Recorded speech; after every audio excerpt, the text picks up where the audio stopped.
مثنوی معنوی پیر روم،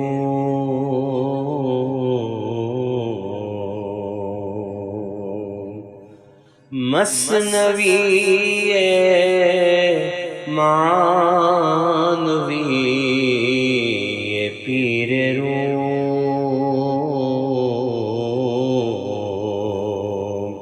ہست گنج راز عرفان و علوم۔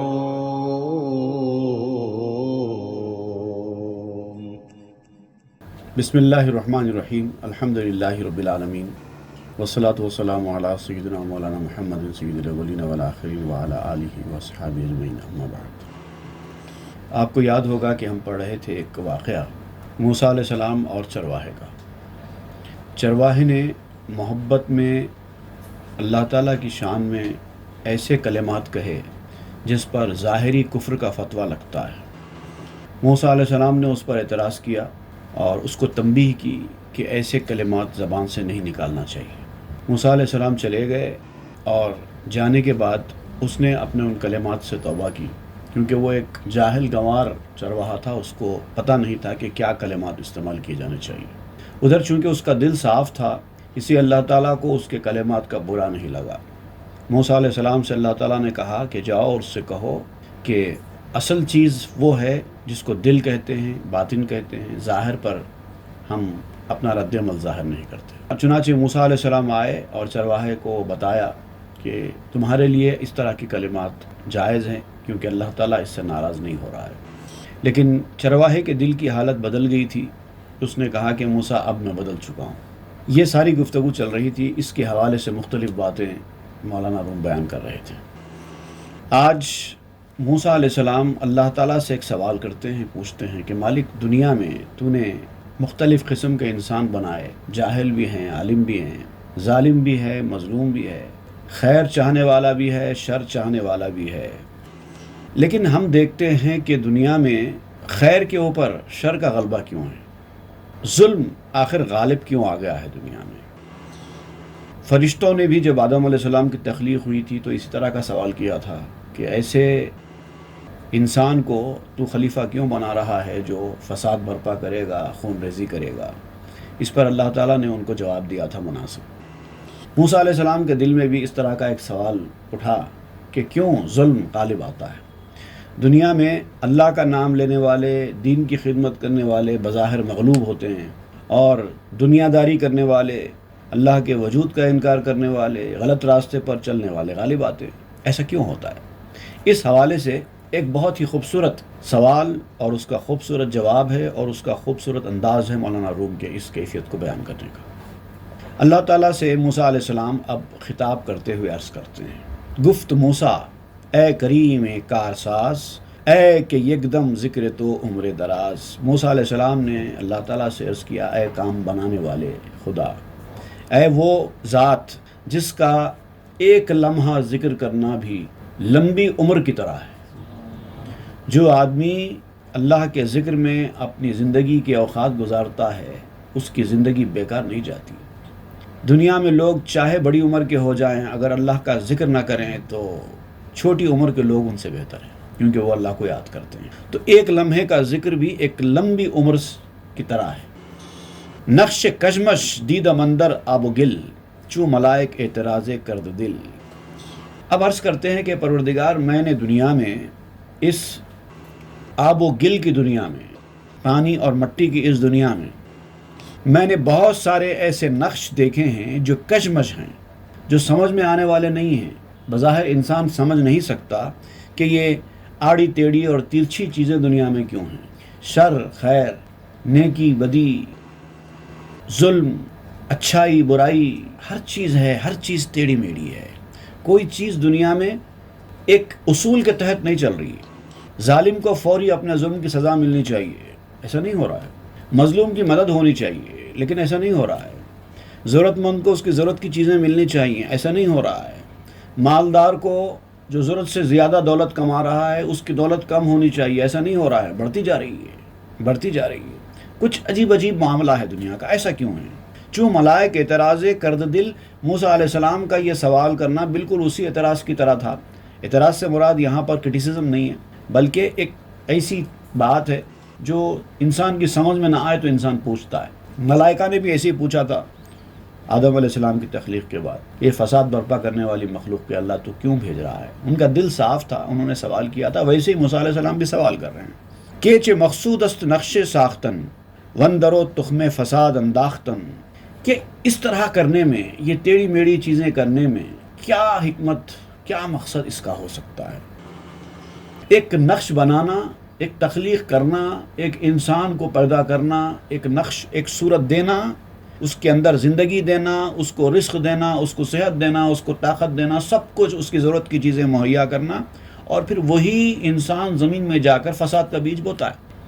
تو جو لوگ فساد کا بیج بو رہے ہیں، جو لوگ ظلم و ستم کر رہے ہیں، ان کی مدد کیوں ہو رہی ہے؟ عام صاف دل مسلمانوں کے ذہن میں بھی اکثر یہ سوال اٹھتا ہے، کیوں ایک نیکی پر چلنے والا آدمی پریشان حال ہے؟ کیوں دنیا داری کرنے والا، خدا کے نافرمانی کرنے والا دنیا میں مزے سے جی رہا ہے؟ اسی طرح کا سوال ہے۔ آتش ظلم و فساد افروختن مسجد و سجدہ کنارا سوختن، ظلم اور فساد کی آگ بھڑک رہی ہے، اپنے عروج پر ہے ظلم اور فساد، اور وہ ظلم اور فساد کی آگ مسجد اور سجدہ کرنے والے مصلی ان کو پھونک رہی ہے، ان کو جلا کر برباد کر رہی ہے۔ نیک لوگ مارے جا رہے ہیں، برے لوگوں کا غلبہ ہے، اور اچھے لوگ پیسے جا رہے ہیں۔ ایسا کیوں ہو رہا ہے اس دنیا میں؟ مایہ خونا بو زردہ برا، جوش دادن از برائے لا برا، خون اور پیپ، اس کے جو ذخیرے ہیں، اس ذخیرے کو دل لگی کے لیے کیوں جوش دیا جا رہا ہے؟ خون اور پیپ کے ذخیروں سے مراد انسان کی تخلیق کی طرف، تخلیقی مراحل کی طرف اشارہ ہے۔ خون اور پیپ، اس سے انسان کی پیدائش ہوئی ہے، وہ ایک جوش میں آتا ہے، اس کے بعد وہ کنورٹ ہوتا ہے، اس کے بعد پھر اس سے انسان کی تخلیق ہوتی ہے۔ تو یہ مرحلہ کیوں ہے ایسا دنیا میں؟ خون اور پیپ جوش میں آ رہا ہے، اس کے بعد پھر اس سے انسان تخلیق پا رہا ہے۔ من یقی دانم کے عین حکمت است لیک مقصودم عیان رویت است، میں تو اس بات پر یقین رکھتا ہوں کہ اس کے اندر یقیناً کوئی حکمت ہے، بغیر حکمت کے نہیں ہے۔ میرا سوال کرنا اس لیے نہیں ہے کہ میں یہ کہوں کہ پروردگار تو ایسا کیوں کر رہا ہے، میں جانتا ہوں، میرا ایمان ہے کہ یہ حکمت پر مبنی ہے، اور تو جو کرتا ہے وہ مناسب کرتا ہے، صحیح کرتا ہے، لیکن میرا مقصد مشاہدہ ہے۔ ایسی منزل میں حاصل کرنا چاہتا ہوں کہ جو چھپی ہوئی حکمتیں ہیں وہ میرے سامنے آ جائیں، اور اپنی آنکھوں سے اس میں چھپی ہوئی حکمتوں کو میں دیکھ سکوں، سمجھ سکوں، اس لیے پوچھ رہا ہوں۔ آن یقینی گویا دم خاموش کن، ہر سے رویت گویا دم نئے جوش کن، میرا جو یقین ہے، کامل ایمان ہے، وہ تو مجھ سے کہتا ہے کہ چپ رہ، خاموش رہ۔ اس طرح کے سوال کرنے کی ضرورت نہیں ہے۔ تو بندہ ہے، بندہ بن کر رہے، مولا کے کام میں مداخلت مت کر، میرا یقین، میرا ایمان مجھے ایسے کہتا ہے۔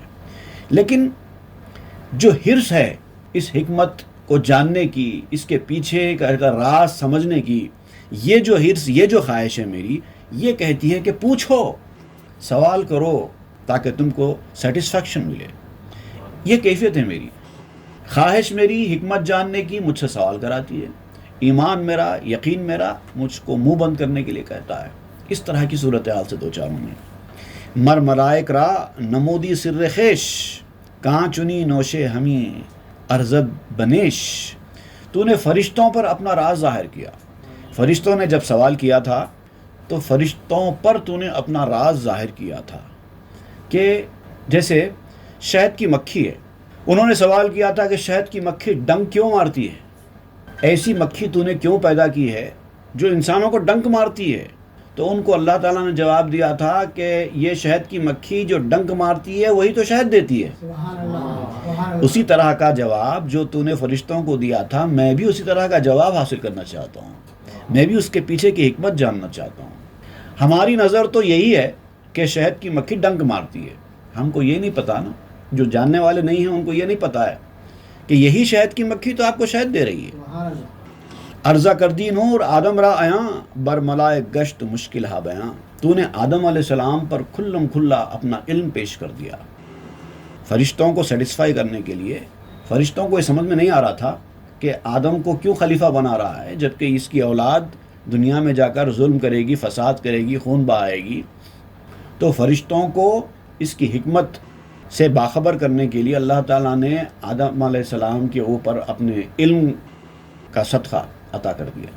آدم علیہ السلام نے اپنے علم کا مظاہرہ کیا تو فرشتوں کو سمجھ میں آ گیا کہ ہم تو جو دیکھ رہے ہیں وہ شہد کی مکھی کا ڈنک دیکھ رہے ہیں، لیکن جو شہد اس کے پیچھے ہے، اس کی جو حکمت ہے وہ ہم کو نہیں معلوم تھی، آج معلوم ہو گئی۔ انہوں نے سر جھکا دیا اور ان کے جو اشکالات تھے، جو ڈاؤٹس تھے، وہ کلیئر ہو گئے۔ ایسے ہی میرے بھی اشکالات، میرے بھی ڈاؤٹس کلیئر کر دیجئے۔ حشر تو گویت کے سر مرگ چیست، میں وہاں گویند سر برگ چیست۔ حشر جو ہوتا نا، انجام بتائے گا کہ راز کیا ہے، انسان کا انجام بتائے گا کہ اس کی موت کا راز کیا ہے۔ دنیا میں تو سب ایک جیسے ہیں، اچھا بھی اسی طرح ہے، برا بھی اسی طرح ہے۔ مرنے کے بعد پتہ چلے گا کہ ڈنک مارنے والی مکھی کون سی ہے، شہد دینے والی مکھی کون سی ہے، مرنے کے بعد پتہ چلے گا۔ اور میوے بتاتے ہیں کہ پتوں کا راز کیا ہے۔ آپ سوال کر سکتے ہیں کہ یہ جھاڑ ہے، جھاڑ کے اوپر پتے بھی ہیں، میوے بھی ہیں، جھاڑ تو میوے کا ہے، پتوں کا نہیں ہے، تو پتے کیوں ہیں؟ صرف میوے ہی لگتے، پتوں کی کیا ضرورت تھی؟ تو آپ کہتے ہیں یہی پتے ہیں جو میووں کو پکانے کا ذریعہ بنتے ہیں، میووں کی تکمیل کا ذریعہ بنتے ہیں۔ پتے آپ کا مقصود نہیں ہے، پھل آپ کا مقصود ہے، لیکن پتے ہونے سے ہی پھل لگتا ہے۔ اس طرح سے بہت ساری حکمتیں ہوتی ہیں جو انسان کو سمجھ میں نہیں آتی۔ سر خون و نطفہ حسن آدمیست، سابق ہر بیشی آخر کمیست۔ آدمی کا جو حسن ہے وہ حسن ہی خون ہے، وہ حسن ہی نطفہ ہے، اسی سے تو حسن بن رہا ہے انسان کا۔ آپ ابتدا میں تو اس کو نطفہ دیکھتے ہیں جس کی کوئی نہ شکل ہوتی ہے، نہ صورت ہوتی ہے، بے رنگ کی چیز ہوتی ہے، پھر اس سے پہلے اس کا مقام صرف ایک خون کا ہوتا ہے۔ لیکن ایک وقت کے بعد جب یہ خون نطفے میں تبدیل ہوتا ہے، جب یہ نطفہ مادر رحم میں جاتا ہے، تو پھر وہ ایک انسانی شکل اختیار کرتا ہے اور حسن اسی سے ہوتا ہے۔ تو ہر بیشی سے پہلے کمی ہوتی ہے، ہر زیادتی سے پہلے کمی ہوتی ہے۔ ابتدا میں ایک چیز خراب ہی ہوتی ہے، بعد میں جب وہ ڈیولپ ہوتی ہے تو وہ اپنے انجام کو پہنچتی ہے۔ جھاڑ سے پہلے بیج محض ایک معمولی بیج تھا جس کے اندر کچھ نہیں تھا، لیکن اس کی جب نشوونما ہوئی، جب وہ پودا بنا، جب وہ پیڑ بنا، تو پھر پھول لگے، پھل لگے، پتے لگے، ڈالیاں بنی، مختلف خصوصیتیں اس کی ظاہر ہوئی۔ لوح را اول بشویت بے وقوف، آنگ ہے بروئے نویست او حروف۔ ایک بے وقوف بھی جس کو ابھی عقل نہیں ہے، چھوٹا بچہ ہے، عقل مند نہیں ہے، اگر اس کے سامنے سلیٹ دے دی جائے اور اس کے اوپر کچھ لکھا ہو اور اس سے کہا جائے کہ اس سلیٹ پر لکھو، وہ سلیٹ کو میٹتا ہے، تو اس کو کس نے بتایا کہ پہلے میٹنا چاہیے اور پھر لکھنا چاہیے؟ وہ دھوتا ہے پہلے تختی، دھو کر اس کے اوپر لکھتا ہے۔ خوں کند دل را ز اشک مستہاں، بر نویست بروِ اسرار نہاں۔ جو سلوک پر چلنے والا ہوتا ہے، سلوک کے راستے پر سالک، وہ آنسو بہاتا ہے، روتا ہے، اور رو رو کر اپنی آخرت بناتا ہے، رو رو کر اپنے درجے حاصل کرتا ہے، انہیں گویا کہ ایک پوشیدہ راز لکھتا ہے اپنی زندگی پر۔ اب اس سے اس کا کیا تعلق ہے؟ کیا فائدہ ہوا رونے سے؟ رونے سے آنکھیں خراب ہو جائیں گی، رونے سے آپ کو صحت کے اعتبار سے نقصان پہنچے گا۔ ڈاکٹرز کہتے ہیں کہ ہنسو، رونا اچھی چیز نہیں ہے صحت کے لیے، ہنسنا اچھی چیز ہے، ہنستے رہو ہنستے رہو ہنستے رہو، صحت مند رہو گے، رونے میں بھلائی نہیں ہے۔ تو ایک آدمی مگر روتا ہے اور رونے سے ہی اس کو روحانی ترقی حاصل ہوتی ہے۔ تو کچھ کھوئیں گے تو ملے گا نا، آپ کچھ اپنا نقصان ہی نہیں کریں گے تو ترقی کہاں سے حاصل ہوگی؟ اب اس کی آپ مثالیں دے رہے ہیں، کس طرح ترقی حاصل کرنے کے لیے عقل مند آدمی اپنا نقصان کرتا ہے، بغیر نقصان کے ترقی نہیں ہوتی۔ وقت سشتن لوح را باید شناخت، کہ مراں را دفتر خواہند ساخت۔ دھوتے وقت تختی کو پہچان لینا چاہیے کہ تختی لکھنے کے قابل ہے کہ نہیں ہے، اور اس کو ایک دفتر بنائیں، لکھتے لکھتے لکھتے لکھتے۔ دفتر سے مراد کتاب، تختی کا کام نوٹ بک کی طرح لیا جاتا ہے، لکھنا ہوگا تو وہ نوٹ بک بنے گی۔ عقل مند انسان کمی زیادتی کو سمجھ جاتا ہے کہ لکھنے کے بعد میٹنا ہوگا پھر لکھنے کے لیے، میٹیں گے نہیں تو پھر نہیں لکھ سکتے۔ میں نے اتنی محنت سے یہ چیز لکھی، اب کیوں میٹوں؟ تو پھر آپ نہیں لکھ پاؤ گے آگے۔ چوں اساس خانہ می افغنند اولی بنیاد را برمی کنند، جب بھی کسی گھر کی بنیاد رکھتے ہیں، فاؤنڈیشن لیئنگ کا کام ہوتا ہے، پہلے زمین کو کھودا جاتا ہے۔ جب تک کھودیں گے نہیں سنگ بنیاد نہیں رکھا جا سکتا۔ گھر بنانا ہے، مکان کی تعمیر کرنی ہے تو پہلے اپنی زمین کو کھودنا ہوگا۔ اگر کھودے بغیر آپ نے تعمیر کر لی گھر کی تو پہلے تو گھر ٹکے گا نہیں، ٹکے گا تو گر جائے گا۔ تو ترقی کے لیے، ترقی کی عمارت تعمیر کرنے کے لیے آپ کی اپنی زمین پر کھودنا ہوگا۔ گل برارند اول اسقار زمین، تاب آخر برکشی ماء معین۔ پہلے زمین کی گہرائی سے مٹی کو کھودتے ہیں، اس کے بعد کنواں بنتا ہے، پھر پانی کھینچتے ہیں۔ اسی مٹی کے اندر سے پانی نکل رہا ہے لیکن کھودنا ہوگا، بور ویل ڈالنا ہوگا، اور بور ویل ڈالنے کے لیے وہ سوراخ کرنا ہوگا پریشر کے ساتھ، طاقت کے ساتھ، محنت کے ساتھ۔ محنت لگے گی، توانائی لگے گی، اور اگر آپ الیکٹریسٹی کا استعمال کرتے ہوئے یا کوئی اور فیول کا استعمال کرتے ہوئے تو پیسہ خرچ ہوگا۔ نہ میں پیسہ خرچوں گا، نہ میں محنت کروں گا، پھر بھی مجھے زمین کے اندر سے پانی ملنا، ایسا نہیں ہو سکتا۔ کچھ تو کرنا ہوگا نا، کچھ حاصل کرنا ہے تو کچھ کرنا ہوگا۔ از حجامت کو دکان گریند زار، کے نمی دانند ایشاں سر کار۔ چھوٹے بچے جب کسی کپنگ اسپیشلسٹ کے پاس ان کو لے جایا جاتا ہے، ہجامہ جب کرتے نا، ہجامہ کرتے وقت چھوٹے بچوں کو لے کے جائیے، ہجامہ میں کیا کرتے ہیں؟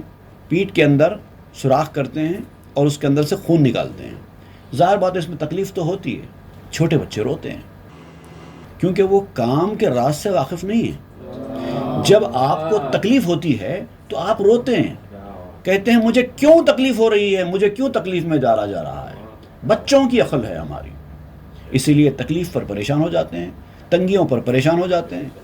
ذرا آپ سے تھوڑا امتحان لیا گیا آپ شیک ہو جاتے ہیں، ذرا آپ پر کچھ ریسٹرکشنز، پابندیاں لگائے گئے آپ شیک ہو جاتے ہیں، لیکن اس کے پیچھے کے راز سے واقف نہیں ہیں، اس سے کیا فائدہ ہونے والا ہے پتہ نہیں ہے۔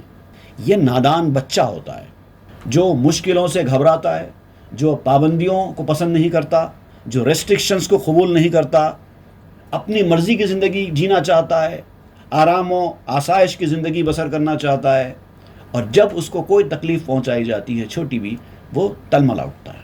چھوٹا بچہ عقل مند نہیں ہے، بے وقوف ہے۔ مرد خود زرمی دہد حجام را، می نوازت نیش خوں آشام را۔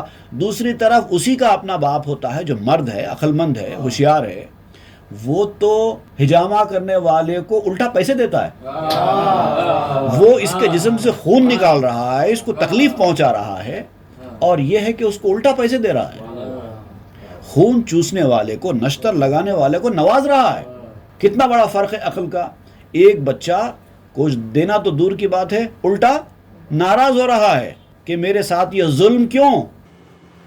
بڑا آدمی اس کو ظلم تصور نہیں کرتا، خوشی سے جاتا ہے، جا کے پیسنے لگواتا ہے اور لگانے والے کو الٹا پیسے دے کے آتا ہے۔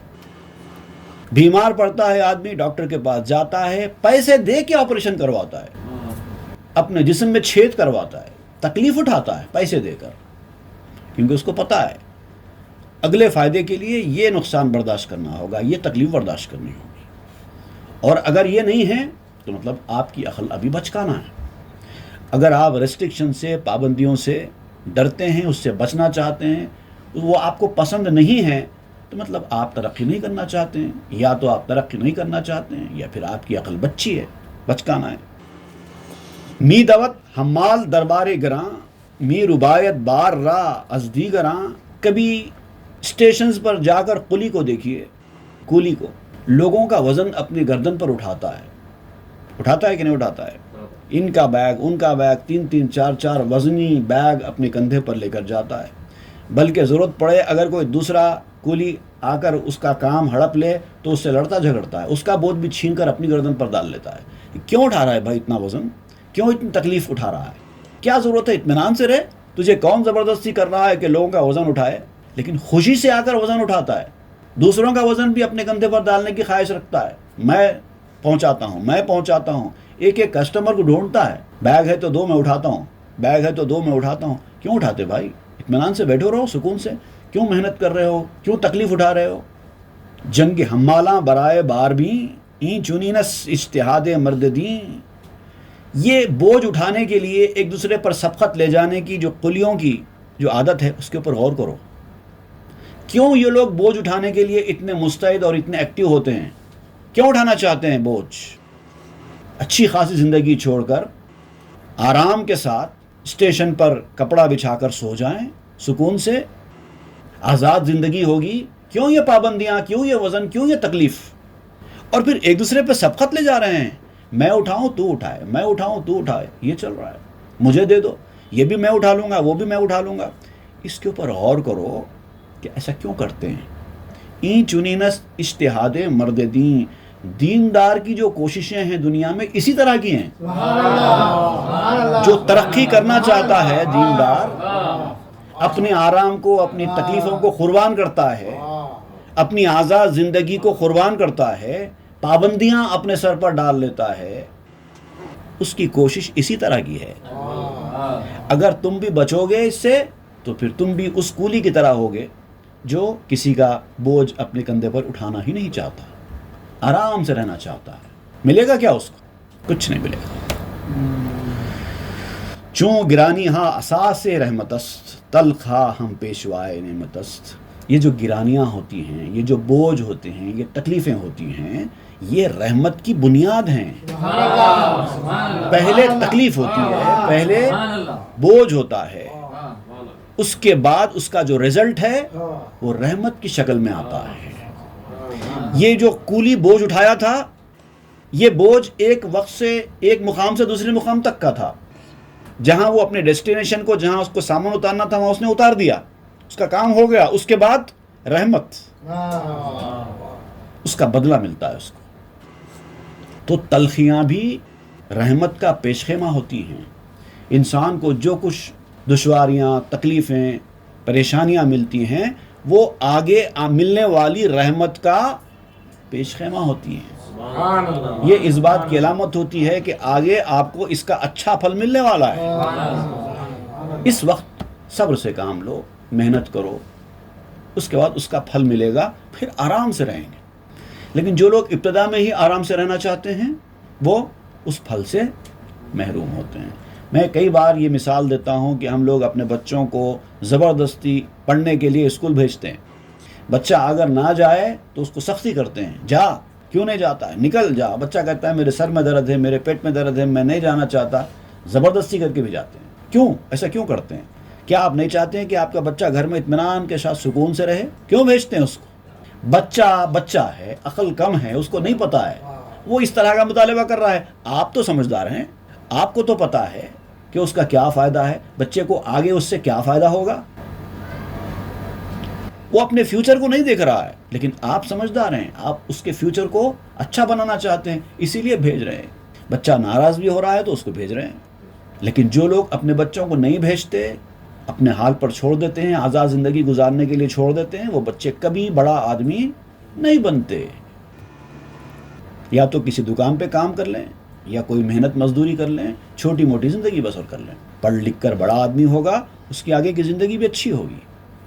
تو ابتدا میں محنت مشقت کرنی پڑتی ہے، پابندیاں جھیلنا پڑتا ہے۔ کیوں ہم بیگ اٹھا کر جائیں اتنا وزن، کیوں ہم یہ یونیفارم پہن کر جائیں، کیوں ہم اپنی نیند توڑ کر اپنی آرام کو قربان کر کے تعلیم حاصل کریں؟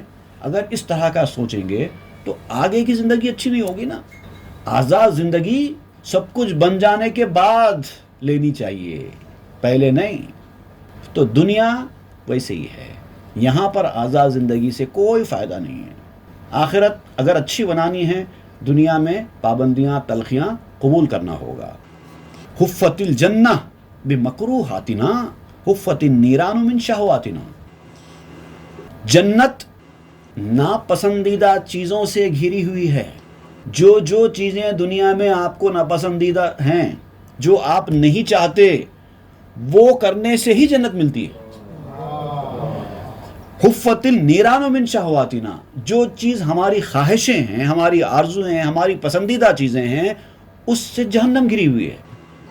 اگر ہم اپنی خواہشوں کی طرف جائیں گے، اپنے آرزوؤں کی طرف جائیں گے، اپنے آرام و آسائشی کی خیال کریں گے، اپنی آزادی کا خیال کریں گے تو جہنم میں جائیں گے۔ رشک حریت ہے اس کی قید اے حسن ملی، آپ کی فطرہ کے گیسو میں جو دل نخچیر ہے۔ ذرا گاڑی زبان ہے، میں سمجھاتا ہوں اس کا مطلب۔ اے ملاحت رکھنے والے، نمک رکھنے والے، اپنے حسن کا نمک، اے محبوب، نمک حسن والے، نمکین حسن والے محبوب، آپ کی زلفوں کے اندر جو قید ہو جاتا ہے، آپ کی محبت میں جو گرفتار ہو جاتا ہے اور اپنے آپ کو قیدی بنا لیتا ہے، اس آدمی کی قید ان لوگوں کے لیے باعث رشک ہے جو آزاد گھوم رہے ہیں۔ وہ لوگ بھی اس آدمی کے عقوبت پر، انجام پر رشک کریں گے۔ ہم آزاد گھومتے رہے، ہمیں کچھ نہیں ملا، جہاں تھے وہیں رہ گئے، لیکن جنہوں نے اپنی آزادی کو قربان کیا، عشق میں، محبت میں اپنے آپ کو قید کر لیا، ان کی زندگی اچھی ہو گئی۔ تخم مائے آتشت شاخ ترست، سوختہ آتش قرین کوثرست۔ تیری آگ کا سرمایہ تر شاخ ہے، آگ سے شاخ تر و تازہ ہوتی ہے۔ یہ عشق کی جو آگ ہے، محبت کی جو آگ ہے، اسی سے آپ کے پودے کا جو شاخ ہے، آپ کے جھاڑ کی جو شاخ ہے، وہ ہری بھری ہوتی ہے۔ اگر آپ اس آگ سے اپنے آپ کو بچائیں گے تو کبھی آپ کی شاخ ہری نہیں ہوگی۔ سوختہ آتش قرین کوثرست، اور جو اس آگ کا جلا ہوا ہے وہ کوثر کے پاس ہوگا، حوض کوثر اس کا مسکن ہوگا، وہاں جائے گا اور پیے گا کوثر کا پانی۔ لیکن جو جلا ہوا نہیں ہے اس کو وہ حوض کا پانی بھی میسر نہیں آئے گا۔ ہر کے در زنداں قرین محنتیست، آن جزائے لذت و شہوتیست۔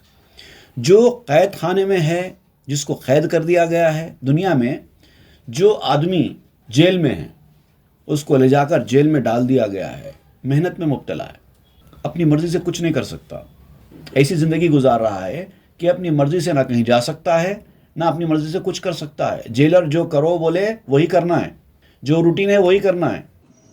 آن جزائے لذت و شہوتیست، یہ اس نے اپنی مرضی سے جو لذتیں حاصل کی، جو شہوتوں کے پیچھے بھاگا، جو ڈسپلن کو قائم نہ رکھا، اس کی سزا ہے۔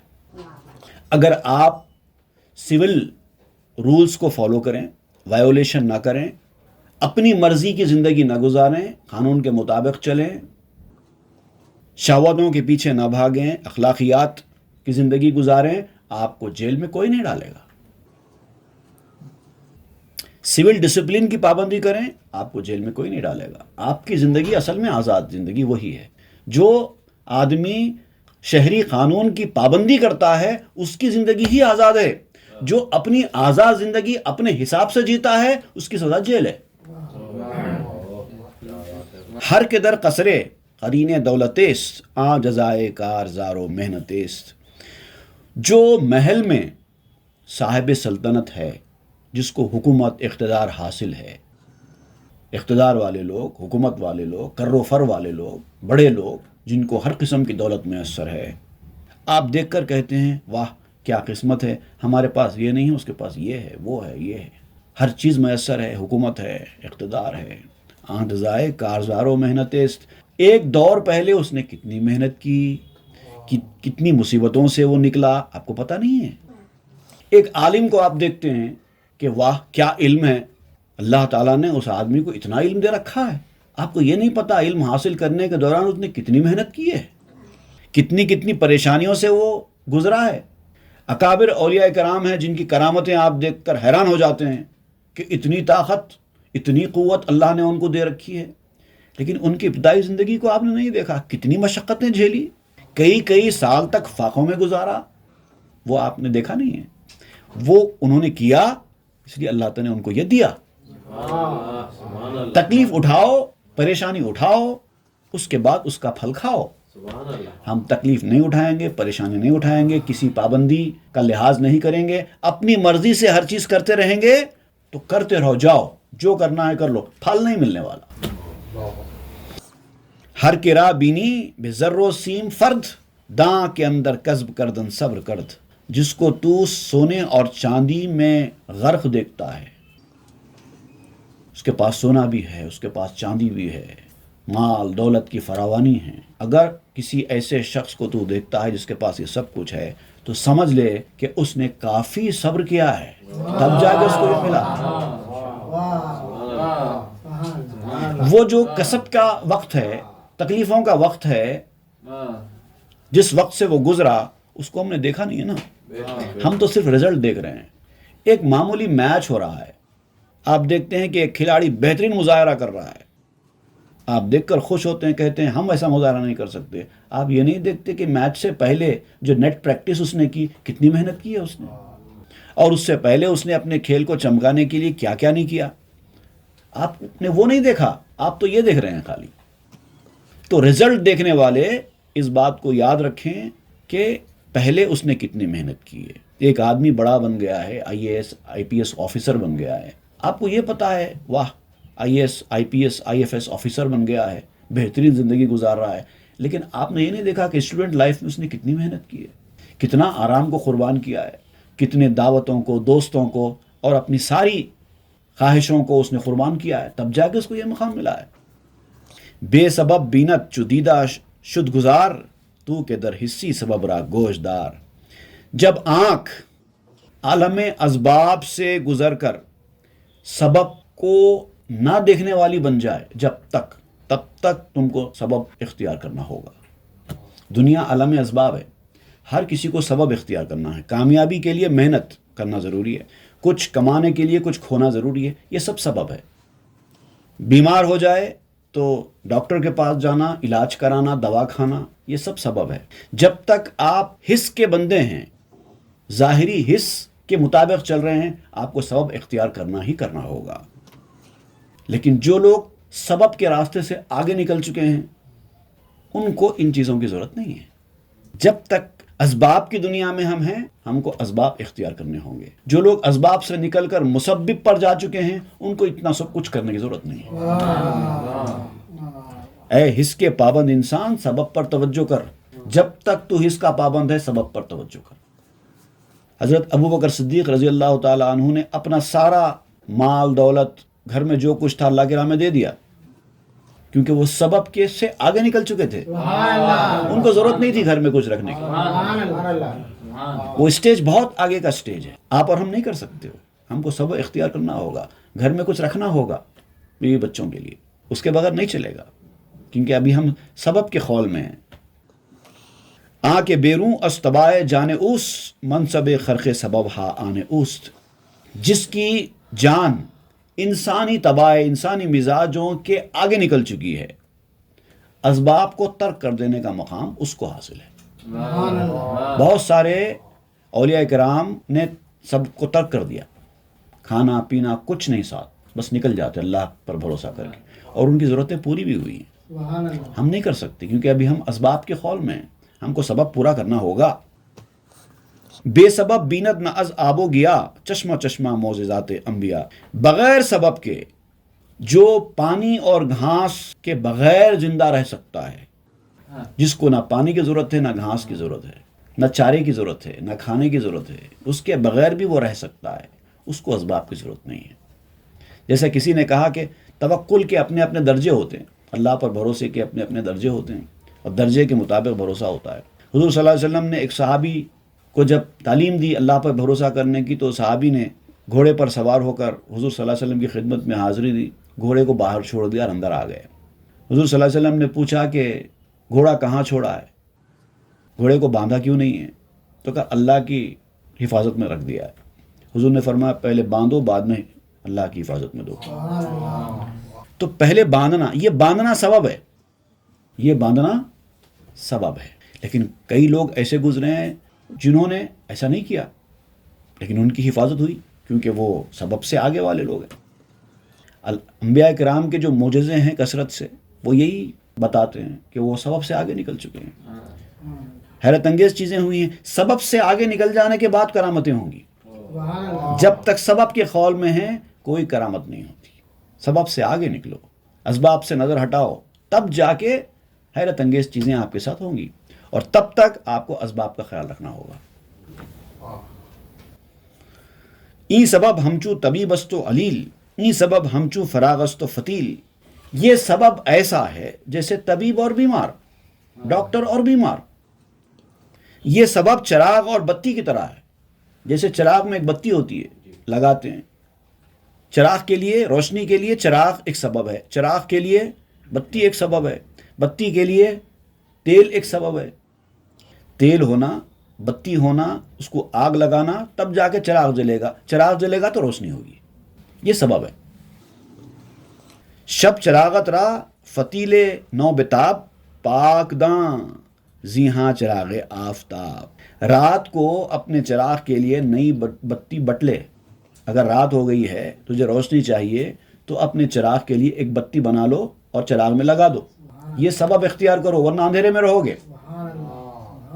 یہ سبب اختیار کرو، اندھیرے میں رہو گے۔ تیل بھی ڈالنا ہوگا اس میں، اگر تیل ختم ہو جائے گا تو چراغ رکھتے ہوئے روشنی نہیں ہوگی، کیونکہ آپ نے سبب ترک کر دیا ہے۔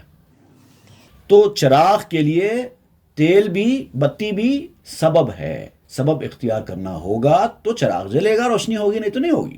لیکن دن میں سورج اپنے آب و تاب کے ساتھ، سورج کا چراغ روشن ہو جائے گا، نہ اس میں بتی نہ اس میں تیل۔ چراغ سورج کا بتی اور تیل سے پاک ہے، اس کو ضرورت نہیں ہے اسباب کی۔ کچھ آپ تیل ڈالو نہ ڈالو، بتی لگاؤ نہ لگاؤ، وہ جلتا رہتا ہے، جلتا رہتا ہے، روشنی دیتا رہتا ہے۔ یہ فرق ہے سبب والے لوگوں میں اور سبب سے آگے نکل جانے والے لوگوں میں۔ رو تو کہ گل ساز بہرے سقف خاں، سقف گردوں راز کہ گل پاک داں۔ گھر کی چھت کے لیے تو گارا تیار کر لے۔ جب گھر پہ چھت ڈالنا ہے تو ایک گارا، اب ہمارے پاس آج کے دور کے حساب سے سیمنٹ، ریتی، کانکریٹ وغیرہ جو ہم ملا کے جو تیار کرتے ہیں اس کو کہتے ہیں گارا۔ اگر آپ چھت ڈالنا چاہتے ہیں تو یہ تیار کرنا ہوگا، ورنہ آپ کے سر پہ چھت نہیں رہے، سر پہ چھت نہیں رہے گا۔ یہ گارا تیار کرنا ہوگا اور اس کو ڈالنا ہوگا، ایک وقت تک اس کو پانی دینا ہوگا، جو جو اس کے لوازمات ہیں پورے کرنے ہوں گے، تب آپ کے سر کے اوپر چھت رہے گا۔ آسمان بھی ایک چھت ہے، لیکن اس کے لیے کسی گارے کی ضرورت نہیں ہے، وہ پاک ہے گارے سے۔ واہ کہ چون دلدار ماں غمسوس شد، خلوت شب در گزشت و روز شد۔ واہ واہ واہ، جب ہمارا محبوب غم کو ختم کرنے والا بن گیا، جب آپ اس غم کو ختم کرنے والے سے محبت کر بیٹھے، اس کے ساتھ اپنا تعلق جوڑ لیا، تو جب وہ خود غم کو ختم کرتا ہے تو پھر رات کی تنہائی بھی ختم ہو جاتی ہے اور دن نکل آتا ہے۔ جب تک وہ مرحلہ حاصل نہ ہو، جب تک دن نہ نکل آئے، جب تک رات ہو، چراغ جلانا ہوگا، اس میں بتی لگانی ہوگی، اس میں تیل ڈالنا ہوگا۔ ایک بار جب دن نکل آ گیا، اب اس کے بعد آپ کو اس چراغ کی ضرورت نہیں ہے، اسباب کے چراغ کی ضرورت نہیں ہے، وہ خود تمہارے کام کر لے گا۔ اس کے بعد جو لوگ اس مرحلے سے آگے نکل کر ہر چیز سپرد کر کے اطمینان سے جیتے ہیں، ان کے کام بنتے ہی چلے جاتے ہیں۔ ہر کام بن رہا ہے شہنشاہ، خود بخود بنتے رہتے ہیں کام۔ اسباب کی تکمیل کرو یا نہ کرو، مسبب سارے کام بنا دیتا ہے۔ ان کو نہ تیل کی ضرورت ہے، نہ ان کو بتی کی ضرورت ہے، قدرتی چراغ روشن ہو گیا۔ جز بے شب جلوہ نباشد ماہ را، چاند کا جلوہ رات کے سوا نہیں ہوتا۔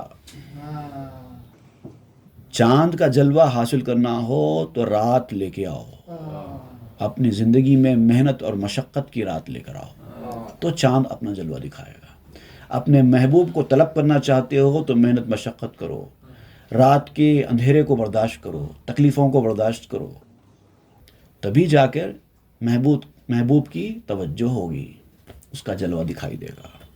جز بدرد دل مجوع دل خواہ را، دل کے درد کے بغیر محبوب کی جستجو مت کرو۔ محبوب کی جستجو کرنا چاہتے ہو تو دل میں درد پیدا کرو، اور اگر درد نہیں ہے دل میں تو پھر محبوب کی جستجو چھوڑ دو۔ ترک عیسیٰ کردہ خر پروردے، لاجرم چوں خر بیرون پردے۔ اب تیری کیفیت یہ ہے کہ تو نے اس عیسیٰ کو، اس خدا کو چھوڑ دیا ہے اور گدھے کی پرورش کر رہا ہے۔ عیسیٰ سے مراد روح، عیسیٰ روح اللہ کہتے ہیں نا، تو اسی لیے عیسیٰ کہہ رہے ہیں یہاں پہ۔ عیسیٰ سے مراد روح، انسان دو چیزوں کا مرکب ہے نا، ایک روح ایک جسم۔ تو نے روح کو چھوڑ دیا ہے اور ساری محنت جسم کے لیے ہے، تو گویا کہ تو نے عیسیٰ کو چھوڑ دیا اور گدھے کی پرورش کر رہا ہے۔ لاجرم چوں خر بیرون پردے، اور ظاہر بات ہے ایسا ہوگا تو گدھا خیمے کے اندر تھوڑی داخل ہوگا، اس کو تو باہر چھوڑ دیا جائے گا، عیسیٰ اندر داخل ہوں گے۔ عیسیٰ علیہ السلام سمجھیے گھوڑے پر بیٹھ کر آ رہے ہیں اور ایک خیمے کے پاس آ کر گھوڑا رک گیا، اب عیسیٰ علیہ السلام اس گھوڑے پر سے اتر گئے۔ یہ منظر سوچیے آپ، عیسیٰ سے مراد روح ہے، گھوڑے سے مراد جسم ہے۔ انسان بھی اس طرح سے دنیا میں جا رہا ہے، ایک وقت کے بعد جب اس کو موت آئے گی، روح اس کے جسم پہ سے اتر جائے گی، اندر گھوڑا نہیں جائے گا، اندر تو روح جائے گی۔ تو ایسی صورت میں گدھے کو باہر چھوڑ دینا پڑے گا۔ تو جس چیز کے پیچھے تو پوری زندگی اپنی برباد کرتا رہا، وہ تو پیچھے چھوڑ دینے کی چیز ہے۔ تو نے عیسیٰ کو نظر انداز کیا، گھوڑے کی طرف توجہ کی، اب جب خیمے پہ پہنچا تو گھوڑا باہر رہ گیا، عیسیٰ اندر چلے گئے۔ اس سلسلے میں اور بڑی کام کی باتیں ہیں، انشاءاللہ وہ ہم آئندہ کے درس میں پڑھیں گے۔ صلی اللہ تعالیٰ علیہ خیر سیدنا محمد وآلہ وصحبہ اجمعین والحمد للہ رب العالمین۔ مثنوی معنوی پیر روم،